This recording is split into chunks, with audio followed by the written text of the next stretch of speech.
के समय गर्मा गर्म समोसे की महक मानो सबके मन को भा रही थी और बिरजू पूरी लगन से समोसे छान रहा था।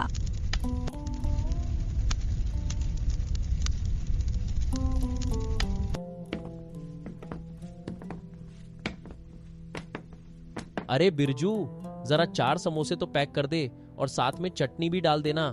इस बारिश के मौसम में तेरे चटपटे समोसे खाकर तो मजा ही आ जाएगा। तेरे समोसों की खुशबू तो दूर दूर तक जाती है कि मैं तो खुद को रोक ही नहीं पाता। अपनी तारीफें सुनकर बिरजू बहुत खुश होता है और जल्दी से कहता है, हाँ हाँ भाई, अभी देता हूँ। आप लोगों की वजह से ही तो मेरी दुकान में 4 चांद लग जाते हैं। बिरजू भाई, लेकिन एक दिक्कत है। क्या दिक्कत है भाई? तेरे समोसों की खुशबू के चक्कर में जल्दी जल्दी में पैसे तो घर ही भूल आया। तो पैसे अगर कुछ दिन बाद दे दूं तो कोई दिक्कत तो नहीं है ना? अरे बस इतनी सी बात। तुम्हें मेरे समोसे इतने पसंद है तो ले जाओ और पैसे की चिंता मत कर भाई। कल परसों जब भी हो पैसे दे देना। दुकान तो यही है, कोई भागी थोड़ी जा रही है। वाह रे बिरजू, तुझसे उधार लेना तो बड़ा आसान है। तेरी थोड़ी झूठी तारीफ क्या कर दो, तू तो बस आसमान में चढ़ जाता है। तुझसे बड़ा बेवकूफ तो शायद इस पूरे गांव में न होगा। गांव के चौक पर एक छोटी सी समोसे की दुकान थी। दुकान का मालिक था बिरजू। बिरजू का स्वभाव अजीब था। मेहनती तो था पर दिमाग का थोड़ा कमजोर। जल्दबाजी और गुस्से में बिना सोचे समझे फैसले कर बैठता। उसका यही स्वभाव उसे बार बार मुसीबत में डाल देता था। लेकिन भगवान ने उसकी जिंदगी में एक सहारा भी दिया था। उसकी पत्नी सीता। सीता बेहद समझदार, धैर्यवान और चतुर औरत थी। वह हर बार अपने पति की गलती को संभाल लेती थी। शाम को सीता हिसाब देख रही थी। तभी सीता तख्ती पर आज का हिसाब देखकर हैरान हो जाती है। बिरजू, ये क्या? आज की कमाई 500 रुपए है, पर उधार 300 रुपए है। तुम्हारी दुकान पर ग्राहक तो बहुत आते हैं, लेकिन सब उधार क्यों ले जाते हैं? ऐसे तो समोसों के लिए तेल और आलू के पैसे भी नहीं निकल पाएंगे। अरे सीता, तू समझती नहीं। उधार देना भी तो अच्छा व्यवहार है। लोग खुश रहते हैं तभी तो मेरी दुकान पर भीड़ लगती है। और तू जानती नहीं है, भले ही लोग पैसे न देते हो, लेकिन मेरी समोसे की जमकर तारीफ करते हैं। तारीफ से घर नहीं चलता बिरजू। लोग तुम्हारी बेवकूफी का फायदा उठाते हैं और तुम हो कि एक तारीफ सुनकर ही लोगों को उधार दे आते हो। ऐसे तो घर का खर्च निकलना भी मुश्किल हो जाएगा। अरे सीता, बस कर। मुझे दुकान चलाने का पाठ मत पढ़ा। मैं अच्छे से जानता हूँ कि ग्राहकों को कैसे आकर्षित किया जाता है। तू बस घर संभाल, बाकी दुकान चलाने तो मेरे बाएं हाथ का खेल है। बिरजू की रोज कोई न कोई बेवकूफी से सीता बहुत परेशान रहती, लेकिन बिरजू तो अपने आगे किसी की सुनता ही नहीं था। ऐसे ही कुछ समय बाद बारिश का मौसम आया और बिरजू की दुकान पर बहुत सारे ग्राहकों की भीड़ जमा हो गई। वही बिरजू ये देखकर बहुत ही खुश था। बिरजू के स्वादिष्ट समोसों पर हर किसी का दिल आ जाता, क्योंकि पूरे गांव में बिरजू से स्वादिष्ट समोसे कोई नहीं बनाता था। लेकिन इतनी भीड़ होने के बाद भी बिरजू की पूरे दिन की कमाई बहुत कम थी, क्योंकि बिरजू के समोसे की कीमत पैसा नहीं, केवल तारीफ ही होती थी। और ये बात पूरा गांव अच्छे से जानता था। वाह वाह, क्या बात है बिरजू भाई, क्या खुशबू है। मानो मेरे पूरे मन को सुकून मिल गया। तुम्हारे समोसे की आदत ने तो अब घर के खाने की आदत ही छुड़ा दी। जल्दी से एक प्लेट समोसे की लगा दो, भूख से पेट में चूहे दौड़ रहे हैं। अब अपने समोसों की इतनी तारीफ सुनकर तो मानो बिरजू 7वें आसमान पर पहुंच चुका था। हाँ भाई, बस 5 मिनट दो, अभी गर्मा गर्म समोसे छान कर देता हूँ। बिरजू भाई, तुम्हारा कुल समोसों का किया हिसाब हो गया। बहुत दिन बीत गए हैं, सोचा तुम्हारा हिसाब चुका दूं। अरे भाई, तुम हिसाब छोड़ो, पहले ये समोसे खाओ। एक्स्ट्रा चटनी डाल कर दिया है। इस मौसम में इनका मजा उठाओ।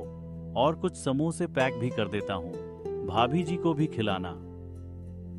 ऐसे ही ग्राहक बिरजू के समोसों की तारीफ करते और मुफ्त में समोसे खाते रहते और कुछ तो पैक भी करा कर ले जाते। लेकिन मूर्ख बिरजू तो बस अपनी तारीफे में ही खुश रहता। लेकिन गीता बिरजू की इस मूर्खता से बहुत परेशान रहती। बिरजू, आज तो पूरे 3,000 की बिक्री हुई है और कमाई केवल 400 रुपए। ये कैसी मूर्खता है बिरजू? तुम समझते क्यों नहीं हो कि लोग केवल तुम्हारे सीधेपन का फायदा उठा रहे हो और तुम बेवकूफ बनते जा रहे हो? अरे सीता, ऐसा कुछ नहीं है। बहुत से ग्राहक तो उधार चुकाने को बोल रहे थे, मैंने ही मना कर दिया। आखिर दुकान भागी थोड़ी जा रही है और ऐसे में तो मेरी दुकान पर दिन भर दिन भीड़ बढ़ती जाएगी और जब ग्राहक और बढ़ जाएंगे तो मैं सबसे अपने पैसे ले लूंगा। हे भगवान, ये आदमी तो एक दिन हमें सड़क पर ले आएगा। आखिर इतना मूर्ख कोई कैसे हो सकता है? सीता मन ही मन बिरजू की हरकतों से परेशान रहती। शाम होते ही बिरजू अपनी दुकान की ओर निकल जाता है। आज बिरजू की दुकान पर सेठ रामलाल का बेटा राजन आता है, जो कि अपने पिता की तरह बहुत चालाक, घमंडी और मस्तीखोर था। वह बिरजू को 500 का नोट देता है। ये लो बिरजू भैया, जल्दी से 10 समोसे पैक कर दो। घर पर बाबूजी तुम्हारे समोसों का इंतजार कर रहे हैं। हाँ बेटा, बस अभी देता हूँ। बिरजू बिना कुछ सोचे समझे वह नोट रखकर 450 रुपए वापस कर देता है और समोसे पैक करके दे देता है। ऐसे ही बिरजू की दुकान पर बहुत सारे ग्राहक आते, जिनमें से अधिकतर लोग उधार लेकर चले जाते। ऐसे ही शाम हो जाती और बिरजू अपने घर चला जाता है। ये ले सीता, आज पूरे 1,000 नकद की कमाई हुई है और तू कहती थी ना कि मैं बस उधार ही देता हूँ। आज मैंने किसी को उधार भी नहीं दिया है, सबसे नकद पैसा लिया है। सीता उन 2 500 के नोट में से एक 500 का नोट गौर से देखकर कहती है, अरे बिरजू, ये नोट तो नकली है। तुमने नोट लेने के बाद अच्छे से चेक नहीं किया था क्या? क्या ये नोट नकली है? ऐसा कैसे हो सकता है? राम राम, मेरे तो 450 रुपए भी गए और 10 समोसे भी। ये उस सेठ रामलाल के बेटे की हरकत है सीता। मैं अभी उसके घर जाकर सेठ जी को उसकी करतूत के बारे में बताता हूँ। बिरजू, कभी तो अकल से काम किया करो। लोगों को तुम्हारी आदत का अच्छे से पता है, इसलिए वो लोग तुम्हारी बेवकूफी का अच्छे से फायदा उठा लेते हैं। ये सब सुनकर उसी रात बिरजू सेठ के घर जाता है। नमस्ते सेठ जी, आज आपका बेटा मेरी दुकान पर आया था, 10 समोसे ले गया और नकली 500 का नोट दे गया। मेरा तो बहुत नुकसान हो गया मालिक। अरे बिरजू, तू होश में तो है? ये क्या बोल रहा है? तुझे मेरा बेटा चोर लगता है? हमारे पास जितना पैसा है ना, उससे हम तेरी 7 पुश्ते खरीद सकते हैं और मेरा बेटा एक 500 के नोट के लिए ऐसा कभी नहीं कर सकता।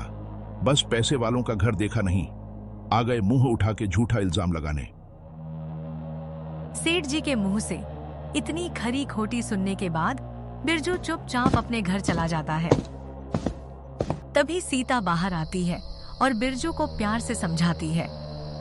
देखा बिरजू, मैं कहती थी ना कि लोग तुम्हारे सीधेपन का फायदा उठा रहे हैं, लेकिन तुम हो कि मेरी बात कभी समझते ही नहीं हो। हाँ सीता, सही कहती है। अब से मैं लोगों की बहकी बहकी बातों में नहीं आऊंगा और पूरे मन से अपना काम करूंगा। अगले दिन फिर से बिरजू अपनी दुकान पर चला जाता। जैसे ही वह दुकान पर पहुंचता, उसका सबसे पहला ग्राहक सेठ रामलाल था। अरे बिरजू, कल के लिए माफी चाहता हूँ। मैंने बिना सच्चाई जाने तुझे इतना बुरा भला कह दिया। बाद में मुझे सच्चाई का पता चला। वो राजन ने तो मजाक मस्ती में तुझे नकली नोट दे दिया था। ये लो अपने 500 रुपए। शुक्रिया सेठ जी, आपको मेरी बात का यकीन हो गया। तो बताइए अब आप क्या खाएंगे? एक गर्मा गर्म समोसों की प्लेट लगा दूं? हाँ हाँ बिरजू, तेरे समोसों की खुशबू में तो जादू है, जादू। मानो भीतर से मन खुश हो उठता है। जी सेठ जी, ये लीजिए समोसे। वाह वाह, क्या समोसे हैं बिरजू, इतने स्वादिष्ट समोसे। एक बार खाओ तो खाते रह जाओ। चालाक सेठ समोसे खाकर कहता है, अरे बिरजू, तेरे समोसे तो पूरे गांव में मशहूर हो गए हैं। मैं सोच रहा हूं तुझे शहर ले चलूं, वहां बड़ी दुकान खोल देंगे और तुझे अमीर बना देंगे। मैं तो बस तुझ जैसे गरीब की मदद करना चाहता हूं। सच सेठ जी, शहर में दुकान? अरे ये तो मेरा सपना सच हो जाएगा। हाँ बिरजू, अब तू तो मेरे अपने जैसा है, इसलिए मैंने सोचा कि तेरा कुछ भला कर दूं। लेकिन सेठ जी, शहर में दुकान खोलने के लिए तो बहुत पैसा चाहिए होगा ना? और फिलहाल तो आप मेरी आर्थिक स्थिति के बारे में जानते ही हैं। हाँ बिरजू, पैसा तो चाहिए होगा, और अभी तो तू जानता है कि खेतों की स्थिति भी खराब हो चुकी है। लेकिन तू चिंता मत कर, मैं हूं ना। तू एक काम कर, ये जो तेरी गांव की दुकान है ये तू मुझे बेच दे। इसके बदले में मैं तुझे अच्छा पैसा दे दूंगा और उसके बाद तुझे शहर ले जाकर वहीं दुकान खुलवा दूंगा। वाह सेठ जी वाह, ये तो बहुत अच्छा सुझाव है। ठीक है, मैं आज ही सीता से बात करता हूँ और जल्दी ही दुकान आपको बेच देता हूँ। क्या बिरजू, अब जीवन के इतने बड़े फैसले एक औरत से पूछ कर लेगा? तू मर्द है रे बिरजू, खुद के फैसले स्वयं ले। औरत तो मूर्ख होती है। हाँ हाँ सेठ जी, मैं कल ही आपको दुकान के कागज देता हूँ। सेठ रामलाल अपने षड्यंत्र में कामयाब हो जाता है और अपनी चिकनी चुपड़ी बातों से बिरजू को मूर्ख बना देता है।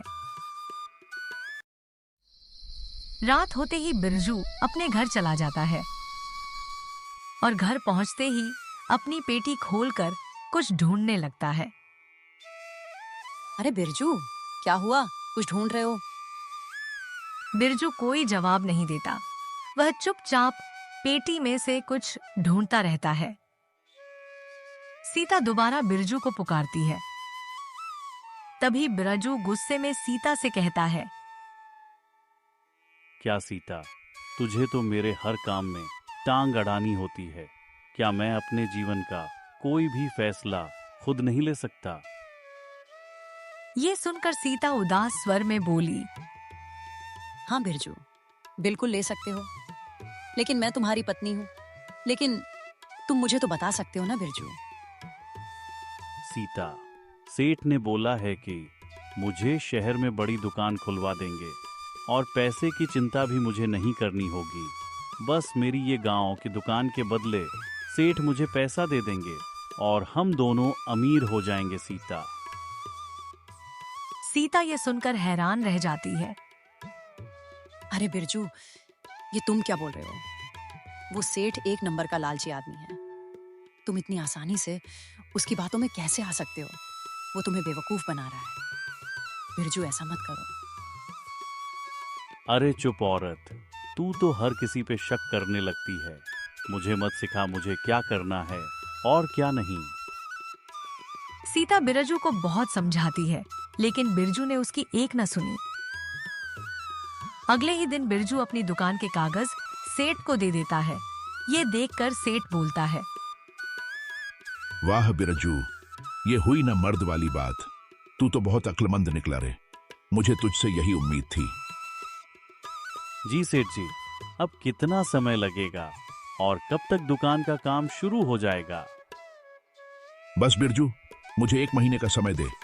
मैंने वहां बात की है। अब दुकान का काम जल्दी शुरू हो जाएगा और 1 महीने बाद मेरे साथ शहर चलना। अभी तू घर जा और ये ले 2000 रुपए। जब तक इसे रख। अब से तुझे दुकान जाने की जरूरत नहीं है।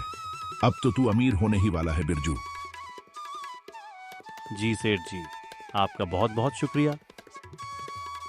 बिरजू घर जाकर सीता से गुस्से में कहता है, सीता, जिसे तू लालची आदमी कहती थी, वो आदमी तो केवल मेरा भला चाहता है।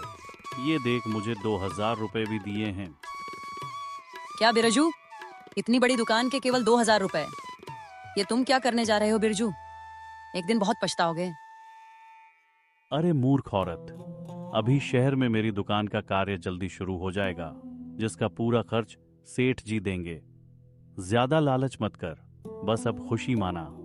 हम लोग जल्दी अमीर होने वाले हैं।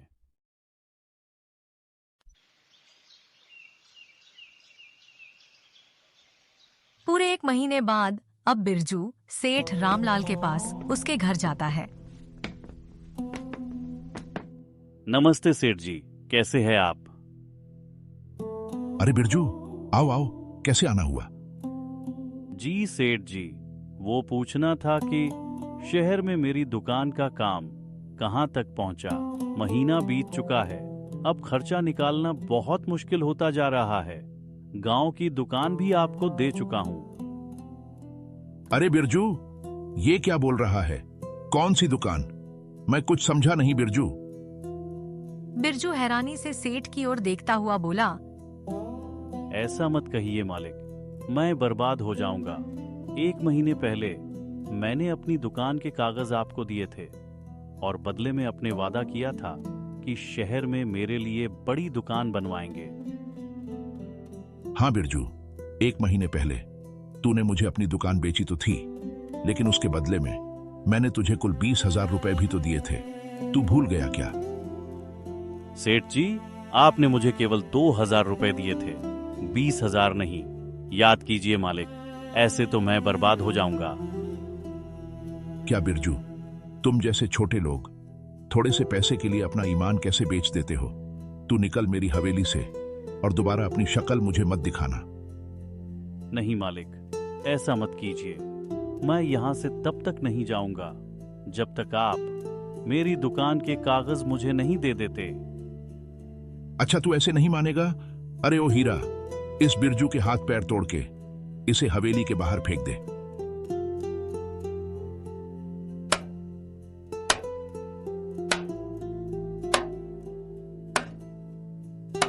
बचाओ मालिक, बचाओ। ऐसा मत करो मेरे साथ मालिक। सेठ बिरजू के हाथ पैर तोड़कर उसे घर से बाहर फिकवा देता है। जैसे तैसे गांव के कुछ लोग बिरजू को घर लेकर जाते हैं। बिरजू, तुम ठीक तो हो ना? मैंने कहा था ना बिरजू, सेठ रामलाल एक बहुत लालची इंसान है। वो कभी किसी का भला नहीं कर सकता, लेकिन तुमने मेरी एक ना सुनी बिरजू। हाय राम, बर्बाद हो गया सीता। मैं बर्बाद हो गया। तू सही कहती थी, वो सेठ बहुत बुरा आदमी है। मैं खुद तो बर्बाद हो गया, साथ साथ तुझे भी बर्बाद कर दिया। मुझे माफ कर दे सीता, माफ कर दे। बिरजू, तुम्हें अपनी गलती का एहसास है, ये सबसे अच्छी बात है। और उस सेठ को उसके कर्मों का फल जरूर मिलेगा। तो बस आराम करो।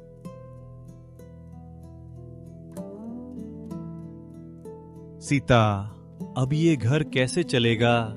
मेरी हालत तो उठने की भी नहीं है। घर का खर्च कैसे चलेगा? मुझे माफ कर दे सीता। तुम ज्यादा मत सोचो बिरजू, मैं हूं ना, मैं कुछ सोचती हूं। हम इसे हार नहीं मान सकते। भगवान जरूर कोई ना कोई रास्ता निकालेगा।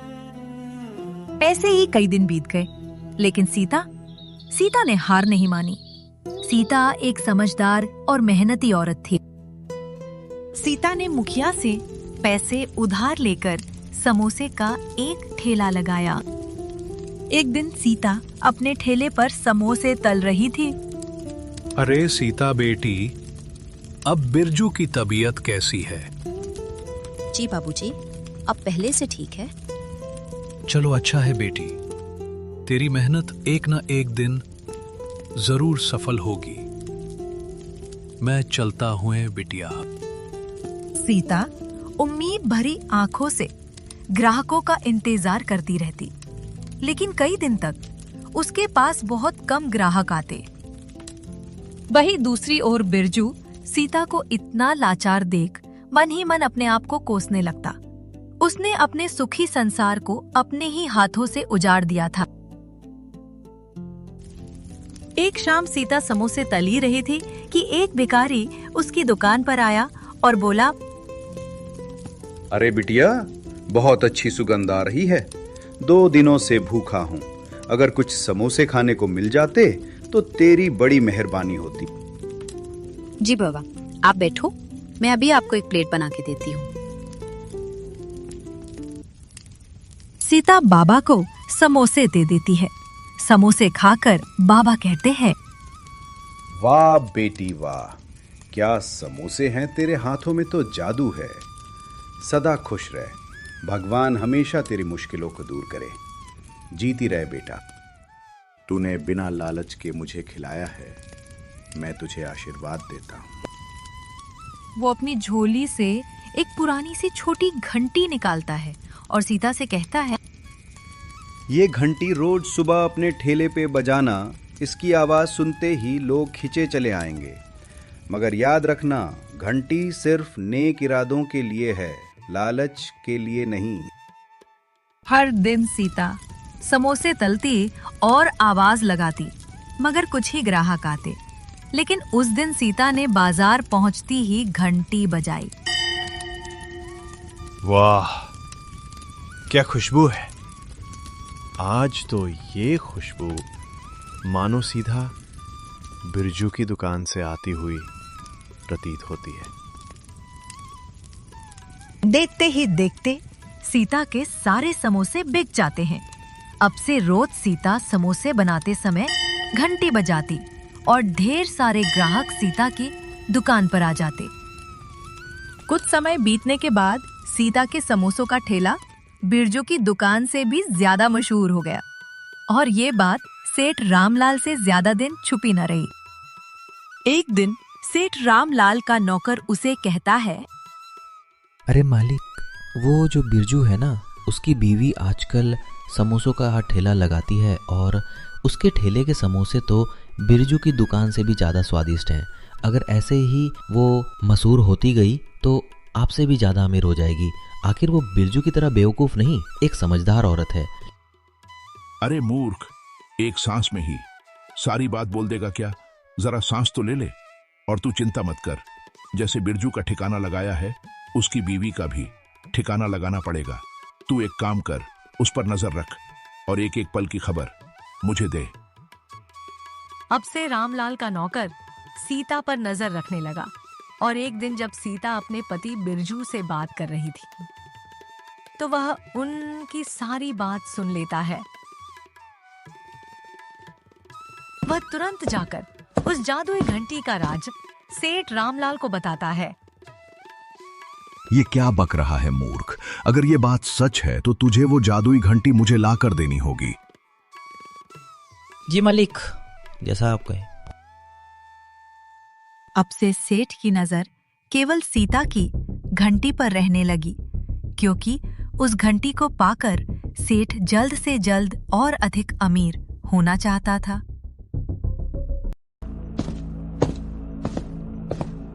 एक दिन रामलाल का नौकर सुबह के समय सीता के ठेले पर से उसकी घंटी उठा लेता है और भागता हुआ सेठ के पास जाता है। ये लीजिए मालिक, उस औरत की जादुई घंटी। इसे बजाते ही आपके पास भी ग्राहकों की लाइन लग जाएगी। वाह हीरा, तूने तो मेरा दिल खुश कर दिया। अब मैं भी इस घंटी को अपनी दुकान पर बजाऊंगा और कुछ ही दिनों में गांव का सबसे अमीर आदमी बन जाऊंगा। सेठ रामलाल अपनी दुकान पर जाता है और वहां वह घंटी बजाता है। जैसे ही वो घंटी बजाता है, वो धीरे धीरे जमीन में धंसने लगता है। अरे बचाओ बचाओ मुझे, मूर्ख हीरा, ये तूने मुझे किस मुसीबत में डाल दिया। मुझे यहां से निकलने दे, फिर देख मैं तुझे कैसे सबक सिखाता हूं। ये सुनकर हीरा वहां से दुम दबाकर भाग जाता है।